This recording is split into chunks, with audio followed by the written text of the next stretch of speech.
I mean, hashtag block Biden. We need him gone. What he's done to this country is terrible. And the best way to do it is to get rid of him in the Democratic primary by voting for Bobby Kennedy. And the other thing is, I think if we get Bobby Kennedy as the Democratic nominee, if you have Kennedy and Trump debating each other on the national stage, I think you're going to get so much better, such a better platform from Trump, especially having to battle somebody of the caliber and intellect of a Robert F. Kennedy Jr. But the powers that be, the national security state, they want Trump Biden part two. That's what they want. What they want is Jerry Springer, right? That's what it is. When Trump and Biden go at each other, it's like a Jerry Springer episode. It's insane. It's no, he didn't. Oh my God.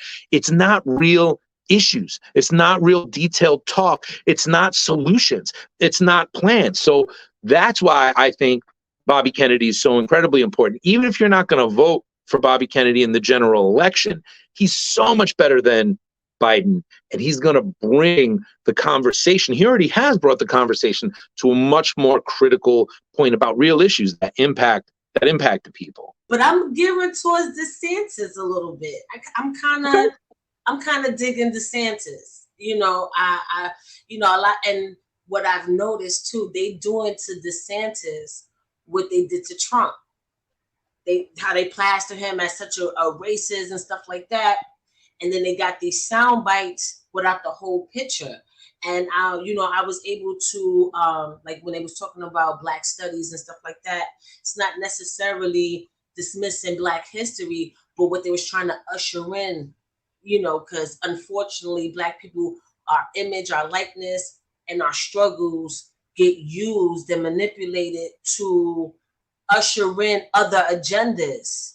And because we're so emotionally tied to our struggles, we're not thinking with a clear mind overall. As soon as you say racist, let's jump up and burn the thing down because somebody called somebody else a racist. So no, you're not going to get my support. Where I understand what he's talking about. He's looking at these organizations that are fighting for so-called Black studies, but what they're trying to usher in things that are inappropriate for young children. And I think Cha-Cha, one thing in particular I remember specifically about this was an AP social studies textbook that was supposedly about Black studies, but there was a very big section on queer theory.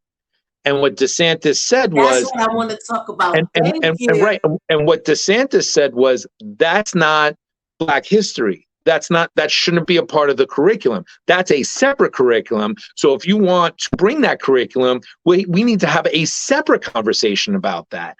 And you're right. So many people reacted immediately to that issue, where once you looked a little closer, it was like, wait, I think Ron DeSantis is making a little bit of sense here. On the AP African American Studies course that was rejected by the state, been a lot of criticism of that move. People saying, this is exactly what we were fearing with the individual freedom bill. I don't know if you or the commissioner could maybe expand a little bit more about what was in that course. I think so. As you know, in the state of Florida, our education standards not only don't prevent, but they require teaching Black history, all the important things. That's part of our core curriculum. This was a separate course on top of that for advanced placement credit. And the issue is we have guidelines and standards in Florida. We want education, not indoctrination. If you fall on the side of indoctrination, we're going to decline. If it's education, then we will do this course. So when I heard it didn't meet the standards, I figured, they may be doing security. It's way more than that. This course on Black history, what's one of the lessons about? Queer theory. Now, who would say that an important part of Black history is queer theory? That is somebody pushing an agenda on our kids. And so when you look to see they have stuff about intersectionality, abolishing prisons, that's a political agenda. And so that's the wrong side of the line for Florida standards. We believe in teaching kids facts and how to think, but we don't believe they should have an agenda imposed on them. When you try to use Black history to shoehorn in queer theory, you are clearly trying to use that for political purposes. People feel that that part of the reason why your office or legislature has not messaged this out clearly to the people is because you want to appeal to the crowd that are really, really anti-gay. It has nothing to do with that. First of all, having any sexual content in elementary school is inappropriate. It's wrong. And yes, I mean, I think the gender ideology is something that is very problematic. When you have very young kids and if you have a teacher saying, well, what gender would you like to be? No, that is not these are impressionable kids. You're trying to tell them that somehow they can just switch to be a different gender. So that's wrong. So I think some of it can be incredibly harmful.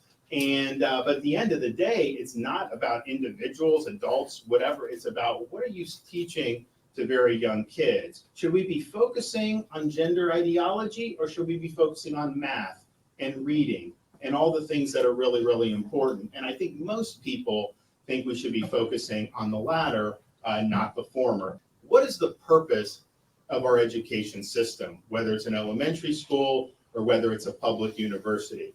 Some say the purpose of it is to train students in a certain worldview, to use schools as an instrument of what they consider social justice and social change.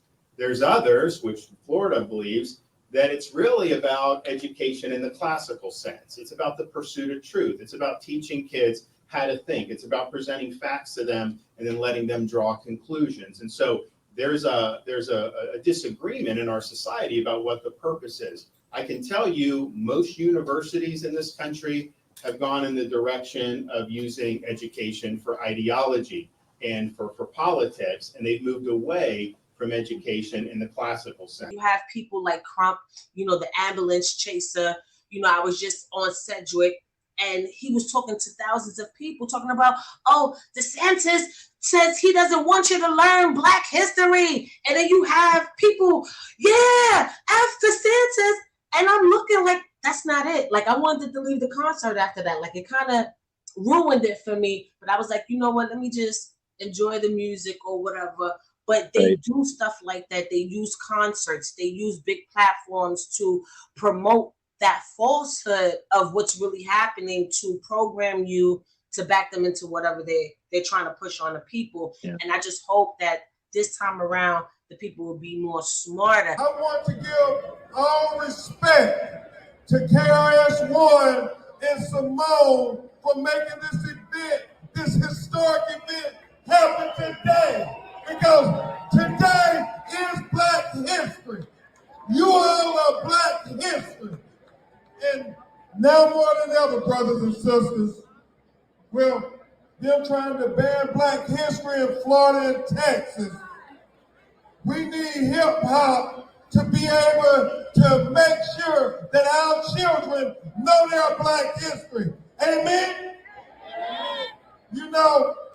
When you think about back when our ancestors were in the cotton fields during slavery, and they needed to communicate to the young people, they used Negro spirituals.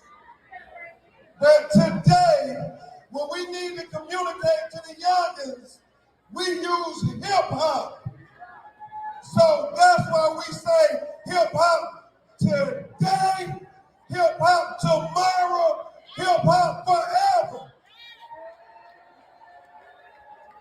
And I want to send a message back to Governor DeSantis in Florida, who's trying to ban Black history.